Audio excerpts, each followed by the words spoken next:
चालाकी से बात कैसे करें। चालाकी से बात करने का मतलब ये है कि सामने वाले बंदे को पता भी न चले और आप उसे अपनी बातों से जीत भी लो, कन्विंस कर लो और अपने काम के लिए मना लो। चालाकी से बात करने का मतलब ये है कि सामने वाले को लग रहा है कि उसका काम हो रहा है, लेकिन एक्चुअली में आपका खुद का भी काम हो रहा है। जिंदगी में आपकी क्वालिफिकेशन से कहीं ज्यादा इंपॉर्टेंट रोल प्ले करती है आपकी कम्युनिकेशन स्किल, यानी आपके बात करने का तरीका। इस वीडियो में हम न केवल चालाकी से बात करना सीखेंगे बल्कि लोगों का दिल कैसे जीता जाए उसके बारे में भी बात करेंगे, क्योंकि ये बहुत इंपॉर्टेंट है अगर आपको लोगों से काम निकलवाना है। तो आप कभी किसी फेमस पर्सन का इंटरव्यू देखना, आप पाओगे कि जितना एक्सपर्ट वो अपने फील्ड में है उतना ही बेहतर तरीके से वो अपनी बातों को दूसरों तक पहुंचाने में भी एक्सपर्ट है। वो लोगों को कन्विंस करना जानते हैं, उनसे अपने मन की बात उगलवाना जानते हैं। आप में से बहुत सारे लोग ऐसे होंगे जो सोचते तो बहुत कुछ है, लेकिन जब वो लोगों के सामने जाते हैं तो उन्हें समझ ही नहीं आता कि कहना क्या है। देखो बॉस, इस दुनिया का सबसे पावरफुल हथियार है शब्द, फिर चाहे वो लिखे हुए शब्द हो या जुबान से निकले शब्द। अगर आप अपने शब्दों को सही तरीके से, सही समय पर और सही इंसान पर यूज करना सीख गए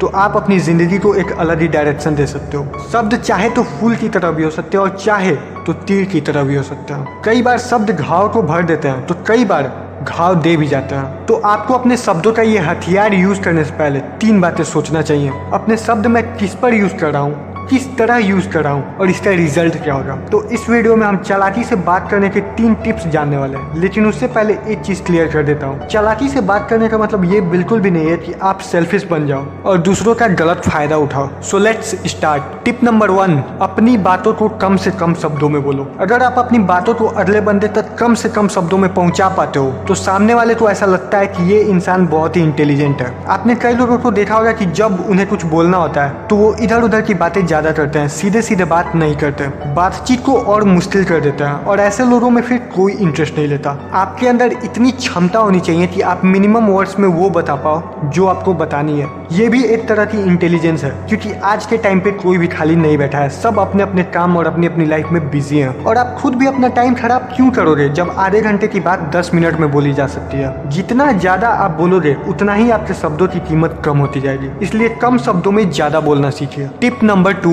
बोलो कम और सुनो ज्यादा। भगवान ने हमें 2 कान और 1 मुंह इसलिए दिया है ताकि हम सुने ज्यादा और बोले आधा। दुनिया में क्या होता है, मैं हर किसी की बात नहीं कर रहा हूँ, लेकिन मेजोरिटी ऑफ पीपुल जब वो कहीं बात कर रहे होते हैं तो हर चीज को पर्सनली लेने लगते हैं। वो केवल अपनी ही बोलते रहते हैं, दूसरों की सुनना तो भूल ही जाते हैं। वो भूल जाते हैं कि एक सक्सेसफुल कन्वर्सेशन की शुरुआत सुनने से होती है। सामने वाले से कनेक्ट होने के लिए पहले आपको उसे सुनना होगा, तभी आप ये समझ पाओगे कि उसके मन में अभी क्या चल रहा है और वो किस बारे में बात करना चाहता है, उसका मूड कैसा है। कहीं ऐसा तो नहीं कि वो अंदर से बहुत दुखी है और आप उसे और परेशान कर रहे हो। तो बात करने से पहले बोलना सीखिए और बोलने से पहले सुनना सीखिए। टिप नंबर 3, अपने बातों में सही इमोशंस डालना सीखिए। जो भी आप बोल रहे हो उसको क्लियर बोलो, अपने बोलने का तरीका सुधारिए। आपने कई लोगों को देखा होगा कि वो एकदम चिल्ला चिल्ला कर बोलते हैं और कई लोगों का तो शब्द ही स्पष्ट नहीं होता है, इसलिए क्लियर बोलिए और उतने ही वॉल्यूम में बोलिए जितने में सामने वाले तक वो बात पहुंच जाए। अपने शब्दों में, अपने वाक्यों में सही इमोशंस डालना सीखिए। जब आप बात कर रहे हो तो आपको अपने वॉल्यूम को उस माहौल के हिसाब से एडजस्ट करना होगा। कई बार आपको सेंसिटिव होना पड़ता है कई सारे सिचुएशंस में। अगर सामने वाला इंसान अच्छे मूड में है तो आप भी अच्छे मूड से बात कीजिए। अगर सामने वाला इंसान किसी प्रॉब्लम से गुजर रहा है तो थोड़ा रुक कर बोलिए, थोड़ा सेंटिमेंटल हो जाइए। आपके शब्दों से कहीं ज्यादा मैटर करता है आपके बोलने का तरीका। शब्द वही हो सकते हैं लेकिन बोलने के तरीके से उनका मीनिंग अलग हो जाता है। जैसे एक सेंटेंस है, मारो मत जाने दो, और इसी सेंटेंस को मैं ऐसे भी बोल सकता हूँ कि मारो मत जाने दो। सेंटेंस वही है लेकिन सिर्फ बोलने के तरीके से